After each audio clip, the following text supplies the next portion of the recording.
Guys, welcome back to the channel. Guys, as you know that we have started the Bootstrap 5, which is an alternative of CSS Cascade styling sheet. So guys आपका new video के अंदर welcome है। Last video के अंदर guys जो हमारी bootstrap 5 से related थी, जिसके अंदर हमने इसका इंट्रोडक्शन वगैरह पढ़ा था, ठीक है। इसके अलावा हमने इंट्रोडक्शन में और भी चीज़ें पढ़ी थी, ठीक है, जिसके अंदर हमने टेबल्स वगैरह को डिस्कस किया था, टेबल्स की टाइप्स को डिस्कस किया था, बॉर्डर्स वगैरह, हमने कलर्स वगैरह देखे थे, और हमने मोस्ट स्पेशली रिस्पॉन्सिवनेस देखी थी कि बूटस्ट्रैप रिस्पॉन्सिव कैसे होता है। क्योंकि मैंने आपको बताया था कि जो बूटस्ट्रैप है ये बेसिकली रिस्पॉन्सिवनेस के लिए वेरी इंपॉर्टेंट है, ठीक है। आप जब मोबाइल डिवाइसेस के लिए बनाते हैं या स्पोर्ट्स स्मॉल रेजोल्यूशन स्क्रीन के लिए बनाते हैं, तो बूटस्ट्रैप जो है ये आपको वेरी हेल्पफुल करते हैं। तो लास्ट टाइम हमने टेबल्स वगैरह को डिस्कस किया। आज जो हमारा एजेंडा जिनके ऊपर हम डिस्कस करेंगे, आज हम डिस्कस करेंगे HTML की इमेजेस के ऊपर। HTML के अंदर जम्बोट्रॉन, अलर्ट्स, बटन, ठीक है, और बटन के ग्रुप्स के बारे में थोड़ा बहुत पढ़ेंगे कि ये बूटस्ट्रैप के अंदर ये कैसे वर्क करते हैं।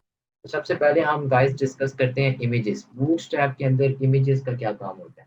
इमेजेस गाइस हमारे पास क्या होती है, जिस तरह हम CSS के अंदर इमेज लगाते हैं ना, ठीक है। CSS के अंदर हम इमेज लगाते हैं, फिर हम उसकी स्टाइलिंग वगैरह करते हैं, ठीक है, उसको कलर देते हैं, फिर उसको वेरियस तरह की हम उसमें पॉइंट्स ऐड करके, ठीक है, उसको शेप्स देते हैं, कुछ राउंड बनाते हैं, कोई हम वैसे ही बना देते हैं, ठीक है, सर्कल बना देते हैं, ठीक है। तो ये सारी आज हम डिस्कस करेंगे कि आप बूटस्ट्रैप के अंदर कैसे कर सकते हैं।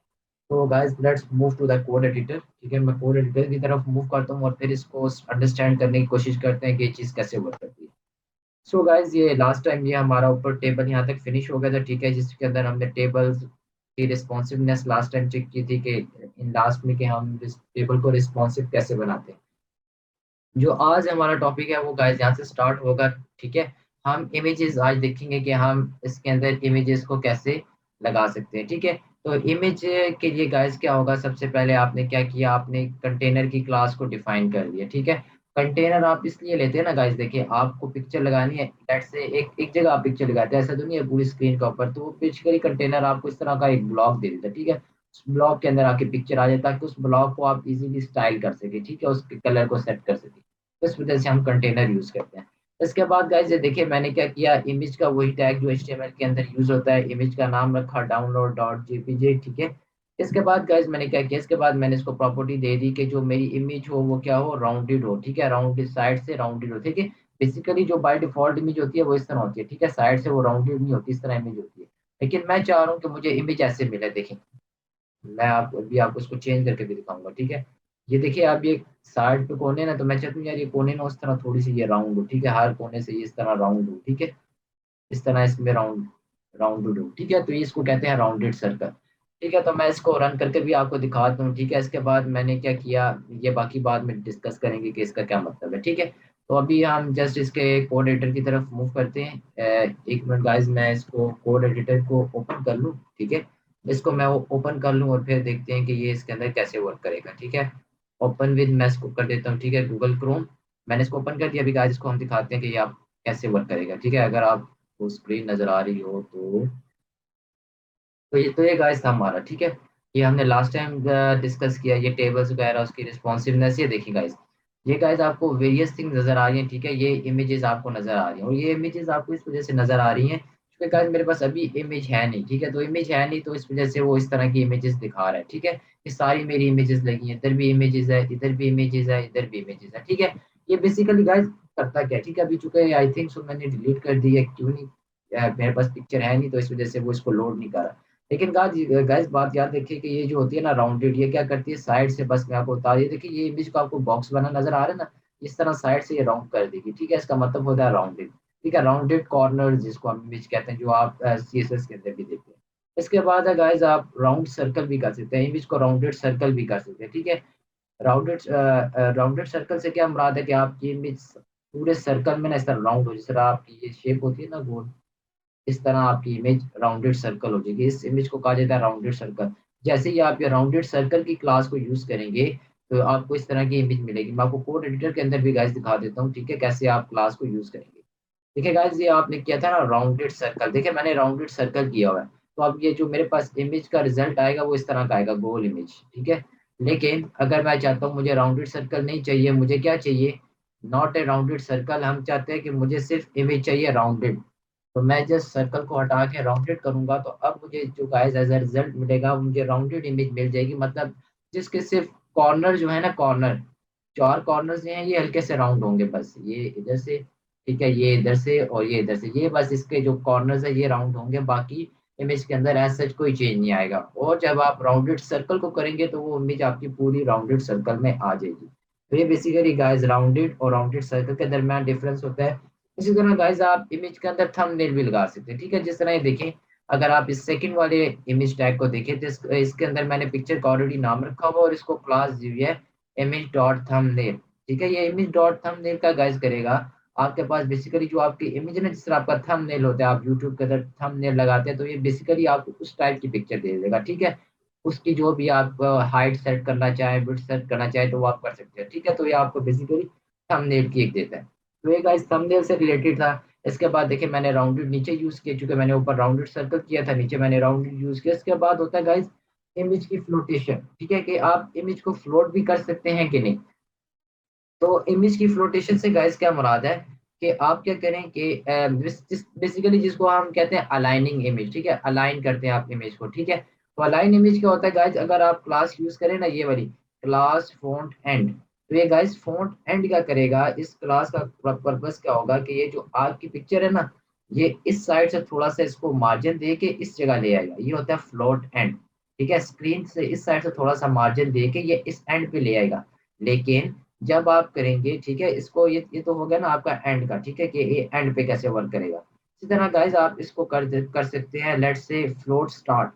तो स्टार्ट से क्या करेगा, लेट से यहाँ से स्क्रीन स्टार्ट होगी, इधर से थोड़ा सा ये गैप देगा और यहाँ से इमेज को ये क्या करेगा, आपकी डिस्प्ले करेगा। तो ये डिफरेंस होता है इमेज फ्लोट स्टार्ट के अंदर और फ्लोट लेफ्ट के अंदर। ये गाइस टर्म बेसिकली ऐसी लिखी है, लिखते हैं, ठीक है, बूटस्ट्रैप के अंदर क्लास दे के ये चीज।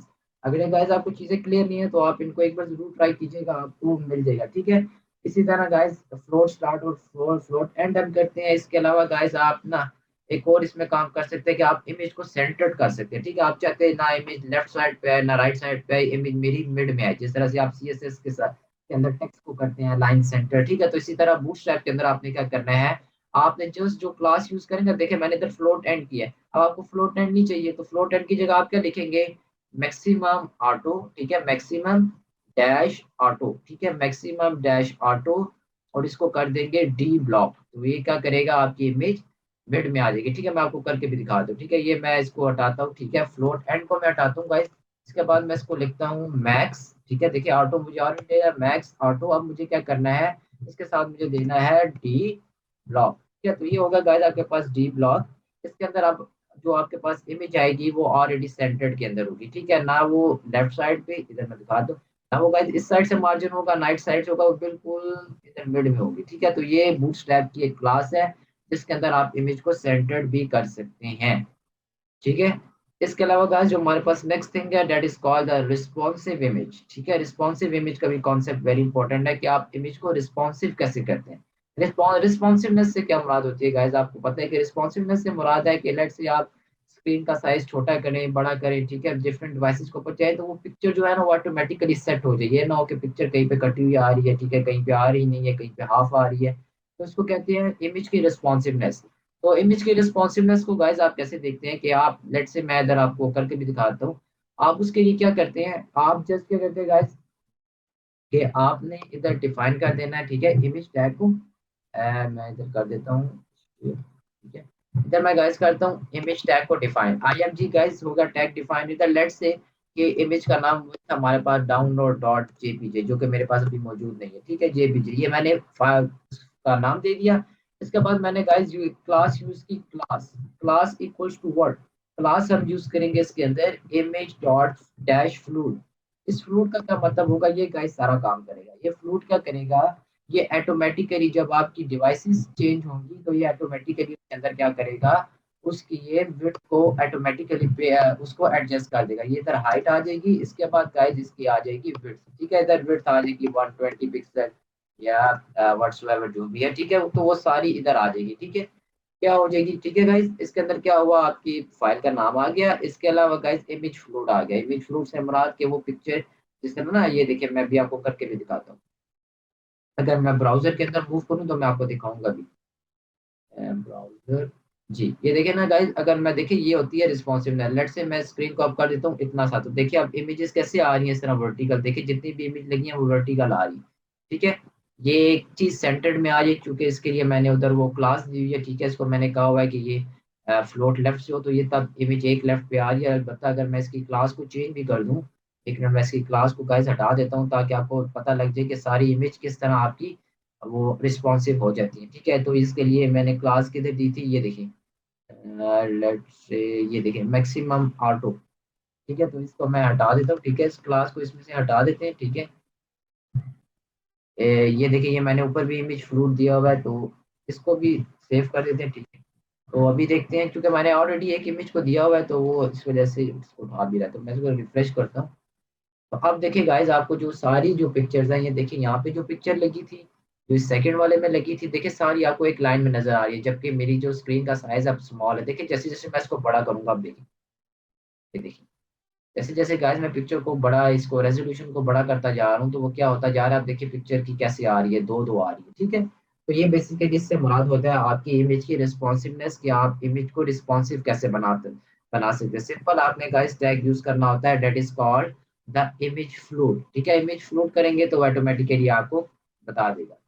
इसके बाद गाइस जो हमारे पास नेक्स्ट कॉन्सेप्ट है, that is called the bootstrap Jumbotron. Basically Jumbotron होता क्या है, इसके बारे में गाइस सबसे पहले ना, ये जो फर्स्ट टाइम ये जंबोट्रॉन आया था, ये बूटस्ट्रैप 3 के अंदर आया था। ठीक है, ये होता क्या था, ये बेसिकली आपको एक बॉक्स दे देता था जिसकी ऑटोमेटिकली से पैडिंग और मार्जिन सेट होते थे। ठीक है, वो जस्ट आप उस बॉक्स के अंदर लिखते थे, उसको आपको मजीद स्टाइल नहीं करना पड़ता था, पैडिंग वगैरह बॉर्डर वगैरह आपको नहीं देने पड़ते थे। ठीक है ना, टेक्स्ट को सेंटर लाइन करना पड़ता, वो ऑटोमेटिकली वो जो बॉक्स था जंबोट्रॉन जिसको हम कहते हैं, वो ऑटोमेटिक कर लेता था। लेकिन चूंकि अभी बूटस्ट्रैप 5 का अपडेटेड वर्जन है, तो ठीक है बूटस्ट्रैप 5 जो है ये इसके ऊपर वर्क नहीं करती। ठीक है, बूटस्ट्रैप जो 5 है वो बेसिकली आपका ना, बूटस्ट्रैप 5 जंबोट्रॉन को क्या कहते हैं, सपोर्ट नहीं करती। ठीक है, तो उसके लिए आप इसको मैन्युअली करते हैं। मैन्युअली आप गाइस क्या करते हैं कि आप जस्ट क्लास देते हैं। ठीक है, उसको आप कहते हैं पैडिंग उसकी 5 हो। ठीक है, और उसके बाद पैडिंग आप उसको बता दें पैडिंग 5 हो, और मार्जिन टॉप। ठीक है, एम टी का मतलब क्या होता है, मार्जिन टॉप, टॉप से मार्जिन जो आपका हो। ठीक है, मार्जिन टॉप। ठीक है, मार्जिन का जो टॉप हो वो क्या हो, वो 4 हो। ठीक है, और जो टेक्स्ट का कलर हो क्या हो, प्राइमरी हो। प्राइमरी का क्या मतलब है, ब्लू हो। और टेक्स्ट का जो कलर हो वो क्या हो, व्हाइट हो, और वो राउंडेड हो। ठीक है, तो ये बेसिकली जंबोट्रॉन आपको एक दे देगा। इसको मैं भी दिखा भी देता हूँ ये कैसे देगा। देखिए इसकी ऑटोमेटिकली सब कुछ सेट होगा।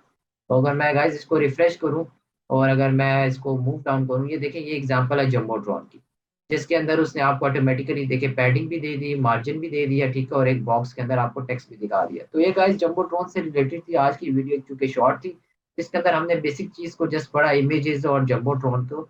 नेक्स्ट जो गाइस हमारी वीडियो होगी उसके अंदर हम डिस्कस करेंगे इसके अलर्ट्स को, बटन वगैरह को। तो ख्याल रखिएगा, मिलते हैं नेक्स्ट वीडियो के अंदर। अल्लाह हाफिज।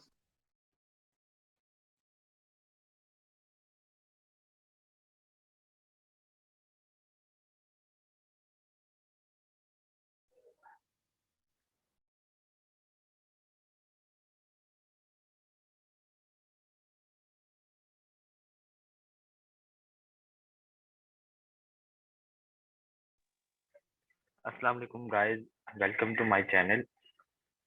गाइस जो आज हम डिस्कस करने जा रहे हैं, लास्ट टाइम हमने डिस्कस किया था कि पीएचपी होती क्या है, ठीक है। और पीएचपी के अंदर कैसे कमेंट सेक्शन को लगाया जाता है, ठीक है। और कमेंट सॉरी कैसे टेक्स्ट को डिस्प्ले किया जाता है, ये हमने लास्ट वीडियोस के अंदर डिस्कस किया। ये उसका एक्चुअली कोड था ये वाला जो हमने रन किया था। आज गाइस हम स्टार्ट कर रहे हैं कि पीएचपी के अंदर कमेंट्स कैसे करते हैं और पीएचपी के अंदर हम एचटीएमएल को कैसे इन्वॉल्व करते हैं, ठीक है। क्योंकि मैंने आपको बताया था कि ये वेब की लैंग्वेज है, तो इसके अंदर ऑब्वियसली हमें एचटीएमएल, सीएसएस और जावास्क्रिप्ट की भी जरूरत पड़ेगी। तो आपके लिए एक बात आपको बतानी है कि गाइस अगर आपको एचटीएमएल, सीएसएस और जावास्क्रिप्ट के बारे में बिल्कुल भी आइडिया नहीं है, तो प्लीज गाइस एक बार उनको भी गो थ्रू कर दीजिए, क्योंकि वो बहुत उनकी बेसिक जो होती है ना, बेसिक, वो आपको आना बहुत जरूरी है। उसके बगैर आप पीएचपी के ऊपर वर्क नहीं कर सकते, क्योंकि जो आपकी पीएचपी है ये इन दोनों का आप कह सकते हैं, इन दोनों के अंदर हम यूज करना सीखेंगे कि किस तरह हम एचटीएमएल के अंदर और सीएसएस के अंदर पीएचपी को कैसे यूज करते हैं, ठीक है। तो गाइज अगर वीडियो स्टार्ट करने से पहले अगर आप मेरे चैनल पे न्यू है तो काइंडली इसको लाइक कर दीजिए, इसको सब्सक्राइब कर दीजिए और शेयर कर दीजिए। देखिए जब आप सब्सक्राइब करेंगे तो फिर मुझे मोटिवेशन मिलेगी और मैं इस तरह की मजीद वीडियो आपके लिए लाता रहूंगा। और अगर इस वीडियो से अगर मुझे 100 सब्सक्राइबर मिल गए तो इंशाल्लाह मैं साथ SQL that is structured Curie language को भी मैं स्टार्ट कर दूंगा, ठीक है, साथ ही इसी के साथ ही, क्योंकि वो भी वेब की बैकएंड की लैंग्वेज है, डेटाबेस से मुतालिक है, तो उसको भी मैं इंशाल्लाह स्टार्ट कर दूंगा।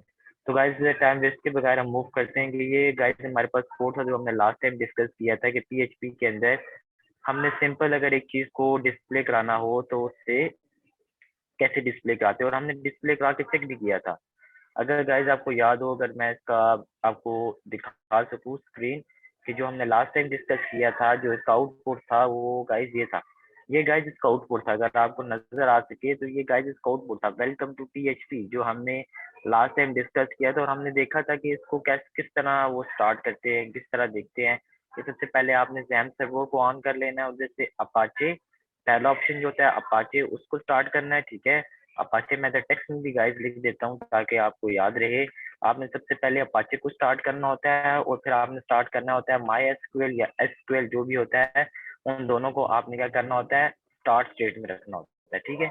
दोनों को आपने स्टार्ट करना होता है। जब आप दोनों को स्टार्ट करते हैं तो फिर क्या होता है, आप जब दोनों को स्टार्ट करते हैं तो जो आपकी पोर्ट्स होती हैं वो ग्रीन हो जाती हैं। मैं तो लिख देता हूँ पोर्ट्स इक्वल्स टू ग्रीन हो जाती हैं, ठीक है। इससे हमें पता लगता है कि वो पोर्ट्स जो हमारे पास थी, जो उसको आपने स्टार्ट किया वो अब चल चुकी है। अगर वो ग्रीन नहीं होती समटाइम्स वो गाइस रेड हो जाती है, ठीक है, या उधर मिसिंग आना शुरू हो जाता है, तो उसका क्या मतलब है, उसका मतलब है, मैं इधर क्रॉस डाल के लिखता हूँ, उसका मतलब है पोर्ट्स आपकी ब्लॉक हो चुकी है, ठीक है, पोर्ट्स ब्लॉक हो चुकी है, पोर्ट्स आपकी ब्लॉक हो जाती हैं, ठीक है। इस वजह से वो आपका SQL चल नहीं सकता, ठीक है।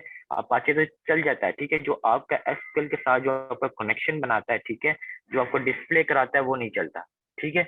तो ये गाइस दो चीजें हमने डिस्कस की थी। उसके बाद गाइस हमने देखा था कि हम कैसे इसका कनेक्शन बनाते हैं, ठीक है। हम क्या लिखते हैं, आपने जस्ट गूगल क्रोम के ऊपर जाना है, आपने जस्ट लिखना है लोकल होस्ट, ये देखिए लिखा हुआ है। आपने जब सबसे पहले लोकल होस्ट लिखना है, फिर गाइज आपने स्लैश देनी है, फिर आपने गाइज उस फोल्डर का नाम देना है जो आपने फोल्डर बनाया। मैंने आपको बताया था कि आपने जो फोल्डर बनाना है वो आपने कैसे बनाना है गाइज। फोल्डर के लिए मैं एक बार फिर इसको गो थ्रू कर देता हूँ। आपने सबसे पहले जैम्प का फोल्डर तलाश करना है जहाँ पे आपने उसको इंस्टॉल किया है। फोल्डर में जाने के बाद आपने क्या करना है, वहां से htdoc का एक फोल्डर होगा, उसको तलाश करना है। जब उसको तलाश कर लेंगे उसके अंदर आपने जाके एक न्यू फोल्डर बनाना है, ठीक है। उस उस फोल्डर के अंदर आपने उसका नाम देना है, ठीक है। और वो वाला जो नाम है वो इस स्लैश के बाद आएगा।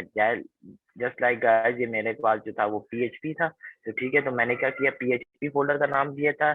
और जब आप उसको कर लेंगे, जब आप वो न्यू फोल्डर बना लेंगे, उस फोल्डर के अंदर आपने जो आपकी फाइल होगी उसके नेम को एक्सेस करेंगे, जो आपने फाइल उस फोल्डर के अंदर बनाई होगी उसको जब आप एक्सेस करेंगे तो वो यहाँ से आपकी फाइल को उठा लेगा, जिस तरह उसने मेरी फाइल को इधर से उठा के डिस्प्ले करा दिया वेलकम टू PHP। तो एक आज छोटा सा आपको बताना था, जस्ट रिमाइंडर था। अभी जो गाइस हम नेक्स्ट मूव करने वाले हैं वो हम डायरेक्ट कमेंट सेक्शन की तरफ जाने वाले हैं कि हम कमेंट्स PHP के अंदर किस तरह यूज करते हैं और उसके अंदर HTML को कैसे यूज करते हैं। तो गाइस बहुत सिंपल सा है। सबसे पहले गाइस अगर ये कोड को अगर मैं इधर से रब कर दूं तो ये आपके लिए भी इजी अंडरस्टैंड होगा। गाइस देखिए सबसे पहले ना आप क्या करते हैं, आप सबसे पहले HTML की देखिए जो स्टैंडर्ड डिक्लेरेशन होती है वो आप कैसे करते हैं, डॉक HTML, ठीक है। ये जो डॉक HTML है, ये बात याद रखें कि कैसे होती है डॉक HTML, ये डिक्लेरेशन होती है, ठीक है, HTML डिक्लेरेशन, ठीक है। ये HTML की क्या है, डिक्लेरेशन है, ठीक है, स्टैंडर्ड डिक्लेरेशन हम कहते हैं, ठीक है। जैसे हमें पता लगता है कि हमने HTML को डिफाइन कर दिया, ठीक है। इसके बाद गाइस जो आपके पास ये है, इस तरह से आपको पता है कि HTML अगर आप इससे थोड़े से भी फेमिलियर हैं तो आपको जरूर पता होगा कि HTML जो मुश्तमिल होती है, कंसिस्ट होती है, वो हमारे पास टैग्स के अंदर होती है। HTML ऑलवेज कंटेन टैग्स, और tags may be of different types, ठीक है। स्टार्टिंग टैग होता है, ठीक है, टेक्स्ट को बोल्ड करना हो, टेक्स्ट को इटैलिक करना हो, टेक्स्ट को स्ट्रॉन्ग दिखाना हो, एम्फेसिस करना हो, एम्परसेंड करना हो, ठीक है। तो HTML कंटेन टैग्स, ठीक है। Various type of tags we have, इंशाल्लाह we will discuss these tags in next videos. So tags क्या होते हैं? टैग्स आप लिखते कैसे? टैग्स सिंपल सिंपल सिंटेक्स होता है, आप ये स्टार्टिंग सिंबल यूज करते हैं, whatever the tag you will use and then close. ठीक है, ये आपका पास हो गया स्टार्टिंग टैग। और एंडिंग टैग क्या होता है guys? Same like this sign, and the ending tag contain this front slash, then that tag name and then close. ठीक है, ये होता है इसका, ये वाला टैग होता है, इसको स्टार्टिंग टैग कहते हैं, START स्टार्टिंग टैग। और ये जो हमारे पास होता है इसको एग्जिट या आप कह सकते हैं टर्मिनेटिंग सेक्शन कहते हैं। ठीक है, यहाँ पे आप पता लगता है कि हमने इस टैग को कंप्लीट कर लिया है, फिनिश कर लिया है। तो गाइस आपको नजर आ रहा होगा टैग, मैंने दो टैग इधर यूज किए हैं, HTML और बॉडी। ठीक है, और ये देखिए नीचे आपको क्लोज होते भी नजर आएंगे, देखिए ये बॉडी क्लोज हो रही है, ये HTML क्लोज हो रहा है। गाइस याद रखिए कि जो आपकी बॉडी होती है, इस बॉडी के अंदर ही जो लिखते हैं वही एग्जीक्यूट होता है। ठीक है, यह बात आपने याद रखनी है। जिस तरह हम C++ को डिस्कस करते हैं उसके अंदर हम जब तक उस इंट मेन के अंदर चीज को नहीं लिखते वो एग्जीक्यूट नहीं होता। इसी तरह HTML जो बॉडी होती है, बॉडी को मेन पार्ट माना जाता है HTML का। Without main part code can not be execute. ठीक है, तो इस बॉडी क्या होती है? मेन टैग होता है। ठीक है, अब ये बॉडी आई, बॉडी के अंदर देखें मैंने PHP को यूज किया, PHP का सिंटैक्स आपको बताया था कि ये टैग होता है और एक ये आपका क्वेश्चन मार्क होता है, और इसके अंदर आप PHP का ये वर्ड लिखते हैं। इसके बाद इको के अंदर आप वो चीज लिखते हैं जिसको आपने डिस्प्ले करवाना हो। ठीक है, इको के अंदर क्या चीज लिखते हैं? जिसको आपने डिस्प्ले कराना, जिस तरह हम C++ के अंदर सी आउट यूज करते हैं। ठीक है, कोई चीज हमने डिस्प्ले करानी हो तो हम सी आउट लिख के ये साइन यूज करके कोर्स के अंदर आप लिखते हैं और फिर लास्ट में हम सेमी कॉलन डालते हैं, तो आपकी क्या चीज हो जाती है? वो एग्जीक्यूट हो जाता है। इसी तरह PHP के अंदर भी ये गाइस एग्जीक्यूट हो जाता है। तो अगर मैं आपको इसको एग्जीक्यूट करके दिखा सकूं, मैंने इसको कमेंट किया हुआ है। एक और गाइस HTML का जो कमेंट होता है, HTML और PHP का कमेंट करने का तरीका थोड़ा डिफरेंट है। HTML ऑलवेज कमेंट और HTML कैसे करते हैं? ये साइन डाल के एक्सक्लेमेशन साइन, ठीक है, फिर आपने दो स्लैश डालनी होती हैं, और जब आपने इसको एंड करना होता है तो एंड के लिए दो स्लैश। और ये HTML के कमेंट्स करने का स्टाइल है। ठीक है, ये देखिए मैंने किया भी होगा, ये देखिए मैंने किया हुआ, ये देखिए ये स्टार्ट है और ये एंड है। अभी मैं देखें इस कमेंट्स को हटाऊंगा तो देखिए अभी आपको पता लग जाएगा कि जब मैं इस कमेंट्स को हटाऊंगा तो आपका कोड पता लग जाएगा कि कमेंट से आउट हो चुके हैं। देखें अभी भी नहीं आपको पता चला, ये देखिए ये मैंने हटाया, देखिए अब वो रेड होना शुरू हो गया, ये ब्लू हो गया, ये रेड हो गया। इसका मतलब ये हमारे पास कोड क्या हो गया है? अब कमेंट सेक्शन से आउट हो चुका है। तो मैंने इधर कुछ स्टेटमेंट लिखी है, my first PHP script. So guys, let's execute this and see the result. What we will see in the on the console screen. So let's refresh the page. तो देखें अभी तक मेरे पास वही आ रहा है। ठीक है, क्योंकि मैंने फाइल को सेव नहीं किया हुआ। तो वापस जाते हैं, फाइल को पहले सेव करते हैं और फिर देखते हैं कि हम आपके पास क्या चीज एग्जीक्यूट होगी। ठीक है, तो फाइल को गाइस मैंने कर लिया सेव। अब वापस इसके ऊपर चलते हैं और अब देखते हैं कि क्या ये स्टिल वही रिजल्ट दे रहा है कि नहीं। देखें अभी जब मैंने पेज को रिफ्रेश किया तो उसने क्या किया, मुझे दिखा दिया माय फर्स्ट PHP स्क्रिप्ट। ठीक है, इसने मुझे वो चीजें डिस्प्ले करवा दी। और ये लास्ट टाइम क्यों नहीं डिस्प्ले कर रहा था? क्योंकि गाइस मैंने फाइल को सेव नहीं किया था। ठीक है, मैंने पहला कोड रिमूव किया था लेकिन दूसरे फाइल को मैंने सेव नहीं किया। मैंने सेव कर दिया तो उसने मुझे माय फर्स्ट PHP को दिखा दिया। तो ये गाइस सिंपल सा ये है कि आप HTML के अंदर PHP को कैसे यूज करते हैं वो मैंने आपको दिखा दिया। इसी तरह गाइज अगर मैं इस कोड को भी अब रिमूव कर दूं क्योंकि ऐसा चीज की ऐसा जरूरत नहीं है। अब गाइज अगर हम नेक्स्ट मूव करें, अभी मैं आपको बताता हूँ कि HTML सॉरी PHP के अंदर कुछ आप कह सकते हैं कि कीवर्ड्स भी होते हैं। ठीक है, कीवर्ड आपके बेसिकली जो होते हैं ना C++ के अंदर तो बहुत से कीवर्ड्स है, लेकिन PHP के अंदर ऐसा इतने नहीं है। ठीक है, PHP के अंदर आपके कीवर्ड्स क्या होंगे? While loop, if else, switch statement, ठीक है, break, while loop, for loop. ठीक है, और जो होते हैं और चीज जो उसका सिंटैक्स होता है वो इसमें केस सेंसिटिव होता है। जिस तरह गाइस ये देखिए मैंने इसको भी कमेंट सेक्शन किया हुआ। सबसे पहले इसको कमेंट से हटाते हैं और फिर आपको इस कोड का मैं थोड़ा ओवरव्यू देता हूँ, आपको समझ आ जाएगी। ये देखें गाइस अभी मैंने इसको कमेंट सेक्शन से रिमूव कर दिया। अभी आपने क्या करना है, देखिए गाइस स्टैंडर्ड डिक्लेरेशन वही है HTML की। आपने HTML का टैग स्टार्ट किया, ठीक है, आपने बॉडी का टैग स्टार्ट किया। याद रखिए कि आपने जो कोड भी PHP का लिखना है वो आपने बॉडी के अंदर लिखना है। ठीक है, बॉडी के अलावा कोड आपका एग्जीक्यूट नहीं होगा। ठीक है, So when you have defined the text, what you did, you use the PHP. आपने PHP को स्टार्ट किया और इसके अंदर आप देखें, आपने 3 लाइनों के अंदर आपने डिफरेंट कीवर्ड्स यूज किए। इधर देखें, इको आपने बिल्कुल कैपिटल कर दिया, ठीक है। एक जगह आपने इको बिल्कुल स्मॉल कर दिया और एक जगह आपने क्या किया, इको के कुछ वर्ड्स को कैपिटलाइज कर दिया और कुछ को क्या कर दिया, अनकैपिटलाइज कर दिया। तो आपने क्या किया, अब हम इनका रिजल्ट देखते हैं कि क्या इस इको के वर्ड से, जो इको बेसिकली हम छोटे यूज करते हैं, क्या इस इको के बड़े लिखने से भी कुछ फर्क पड़ रहा है कि नहीं। ठीक है, तो इस चीज को अभी हम चेक करते हैं।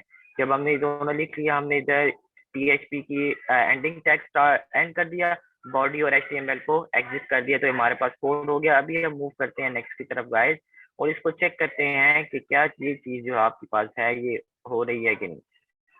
सॉरी, मैंने फिर इसको आई थिंक तो सेव नहीं किया, तो इसको एक बार फिर सेव कर लेते हैं। ठीक है, फाइल सेव हो चुकी है। अब गाइस जब हम इसके ऊपर जाएंगे और अभी रिजल्ट इसका चेक करते हैं कि हमें क्या दिखाता है। ठीक है, ठीक है, ये देखें, अब उसने क्या किया गाइस, हमें हेलो वर्ड उसने तीनों तीनों लाइन जो हमने लिखी थी उसने तीनों सक्सेसफुली एग्जीक्यूट कर दी। तो इस बात से, इस रिजल्ट से हमें क्या पता चला, इस रिजल्ट से हमें पता लगा कि चाहे हम इको छोटा लिखें, इको स्मॉल लिखें, ठीक है, इको को हम बेशक कैपिटल लिखें, ठीक है, इको को बेशक हम कैपिटल लिखें या इको को मिक्स करके लिखे, ठीक है, कैपिटलाइज भी लिखे, स्मॉल भी लिखे, लाइक ई बड़ा कर दे, सी छोटा कर दे, एच बड़ा कर दे, वो छोटा कर दे। तो इससे हमें एक रिजल्ट पता लगा कि इससे क्या होगा, इससे PHP के ऊपर, डिस्प्ले के ऊपर कोई ऐसा डिफरेंस नहीं पड़ा। तो इसका मतलब सेम रिजल्ट हम लिख सकते हैं, same result on different keyword.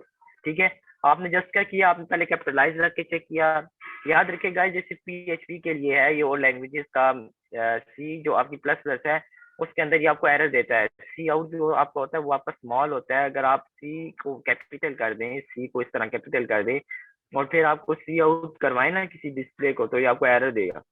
ठीक है, लेकिन PHP के अंदर एज सच ये एरर नहीं दे रहा कि चाहे आप इको को बड़ा यूज करें, छोटा यूज करें, मिक्सचर यूज करें। ठीक है, तो गाइस अभी हम मूव करते हैं वापस कोड की तरफ। ठीक है, अभी हम बाकी इसको समझने की कोशिश करें, क्योंकि गाइस ये हमारा हो चुका, तो हम इसको भी अब एक्सक्लूड कर देंगे। ठीक है, अभी ऊपर आते हैं गाइस, इधर भी मैं इस कमेंट सेक्शन को रिमूव कर रहा हूँ गाइस। अब इसको देखते हैं ये कोड क्या कहता है। गाइस वही हमारे पास सिंपल सी थिंग है। ठीक है, हमने क्या किया, डिक्लेरेशन की। ये गाइस अगर आपको इसके बारे में आइडिया नहीं है कि HTML ये क्या होता है, ठीक है, टैग्स क्या होते हैं, तो आप काइंडली एक बार HTML को गो थ्रू कर दीजिए। बहुत इजी सी लैंग्वेज है। आप ये कह सकते हैं कि ये ह्यूमन बॉडी का जो स्केलेटन होता है ना, ये HTML वैसे वर्क करती है। ठीक है, आप HTML आपको ह्यूमन बॉडी, आप इस तरह एग्जांपल ले लें कि जो आपकी HTML है ये आपको ह्यूमन बॉडी का स्केलेटन प्रोवाइड करती है।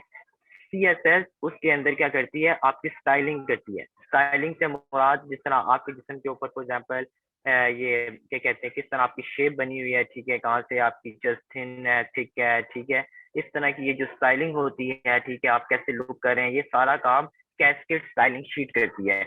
और जो इसके अंदर आप कह सकते हैं, जिस तरह हमारे जिस्म के अंदर रूह होती है, इस तरह इसके अंदर रूह का जो काम होता है वो जावास्क्रिप्ट करती है कि अगर हम ये बटन प्रेस करेंगे तो किस पेज पे जाएंगे। ठीक है, इस फंक्शनैलिटी से क्या होगा, वो काम जावास्क्रिप्ट करती है। तो ये बहुत सिंपल सी मैंने आपको एग्जांपल दिया, आई होप सो आपको समझ आ गई होगी। तो गाइस आप HTML को लाजमी फॉलो करें। ठीक है, वेब जो है HTML के बगैर बन ही नहीं सकती। ठीक है, HTML ही आपको स्टैंडर्ड स्ट्रक्चर देता है, उसके अंदर आप स्टाइलिंग करके, उसके अंदर आप जावास्क्रिप्ट को यूज करके आप उसको एक डायनामिक पेज बना लेते हैं। ठीक है, तो अभी गाइस हम कमेंट्स की तरफ मूव करते हैं। ठीक है, वही हमने स्टार्टिंग डिक्लेरेशन की PHP। अब गाइस हमारे पास सिंगल लाइन कमेंट, और गाइस इस कमेंट को डिस्कस करने से पहले मैं आपको एक फाइल दिखा देता हूँ, वो अभी आपके लिए बहुत जरूरी है। कमेंट्स इन PHP क्या होता है, क्या comment in PHP is a line that is not executed as a part of program. We know very well that we cannot run any program that contain comments. Okay, comment वाला part हम कभी भी execute नहीं करते programme के अंदर। ठीक है, its only purpose is to be read by someone who is looking at the code. हमें पता है कि हम कमेंट्स कब यूज करते हैं, we are using the comments when we know that when we want to give the explanation of something, when we want to give the explanation of the code, we need to add the comment so that whoever see the code must understand that what the code says. ठीक है, तो क्या होता है, हम क्या करते हैं, जो PHP के अंदर हमारे पास PHP या कोई भी लैंग्वेज के अंदर जो आप कमेंट्स यूज करते हैं, वो आप किसके लिए करते हैं, ताकि जो अगर आपका कोई और कोडर आया है, ठीक है, वो आपको कोड को जब पढ़े तो उसको समझ आ जाए कि इस लाइन के अंदर इसने क्या किया है, क्या फंक्शन कॉल किया हुआ है, जैसे पैरामीटर पास है क्या है, ठीक है। तो कोड कमेंट्स हमें बेसिकली अंडरस्टैंड करते हैं कि चीज को कैसे समझा जाए, ठीक है। Comments can be use remind what you did, ठीक है। समटाइम्स गाइस आप एक वेब के काम कर रहे होते हैं, वेब एप्लीकेशन बना रहे होते हैं, तो क्या होता है, अगर आप कमेंट्स नहीं यूज करते तो समटाइम आप खुद स्टक हो जाते हैं कि यार इस लाइन के ऊपर मैंने क्या किया था, जैसे मैंने कौन से वेरिएबल को डिक्लेयर किया था। तो ये अच्छी प्रैक्टिस होती है कि गाइस अगर आप कमेंट्स यूज करें, जब आप कमेंट्स यूज करते हैं तो आपको मसला नहीं आता। फॉर एग्जाम्पल आप किसी लाइन के ऊपर स्टक हो चुकी है, आपको समझ नहीं आ रही, तो आप जब कमेंट्स देखते हैं तो आपको याद आ जाता है, हाँ यार इधर तो वेरिएबल डिक्लेयर करना ही भूल गया, ठीक है। तो कमेंट इस वजह यूज है। PHP सेवरल वेज कमेंट को सपोर्ट करती है, आपको मैंने बताया सिंगल लाइन कमेंट होते हैं और मल्टी लाइन कमेंट होते हैं, वो अभी हम मूव करते हैं तो उधर से आपको मजीद समझ आ जाएगी, ठीक है। तो ये गाइस हम मूव करते हैं, देखें ये PHP के अंदर सिंगल लाइन कमेंट आप कैसे यूज करते हैं डबल स्लैश के अंदर, ठीक है। मैं आपको दिखा दूं, ये देखिए डबल जो आप स्लैश यूज करते हैं, ये आपका होता है सिंगल लाइन कमेंट। और मल्टी लाइन कमेंट के लिए गाइस आपको पता है कि आप क्या यूज करते होते हैं, ये लाइन स्टैटिक और इसके बाद स्टैटिक पहले आ जाता है और ये लाइन बाद में आ जाती है। इसका मतलब ये होता है कि आपका मल्टी लाइन कमेंट है, आप मैनी लाइन को कमेंट करना चाह रहे हैं तो उसके लिए ये सिंटेक्स यूज होता है। आई थिंक वो मैंने नहीं लिखा, तो आप बस ये याद रखें कि उसको कैसे करते हैं। आपने जस्ट ये डालना होता है, इसके बाद स्टैटिक डालना होता है, इतने सारी वो लाइंस आ जाएंगी, सारा कोड आ जाएगा जिसको आपने क्या करना है, उसको कमेंट करना है। और लास्ट के अंदर आपने स्टैटिक बस पहले यूज कर लेना है और इधर स्लैश दे देनी है। इसका मतलब वो आपका मल्टी लाइन कमेंट हो चुका है, मैनी लाइंस को आपने कमेंट कर दिया। जिस तरह आप एक पूरा कोड आपने लिखा है 500 लाइनों को और आप उसको कमेंट करना चाह रहे हैं, तो उसके लिए आप क्या करेंगे, सिंपल ये 2 लाइनें लिखेंगे, आपका सारा कोड कमेंट हो जाएगा और वो पार्ट आपका कोड के अंदर एग्जीक्यूट नहीं होगा। सिंगल लाइन कमेंट के लिए भी गाइज, सिंगल लाइन कमेंट के लिए 2 चीजें हैं गाइज, एक ये वाला सिंबल भी यूज होता है और ये हैश सिंबल भी यूज होता है, ठीक है।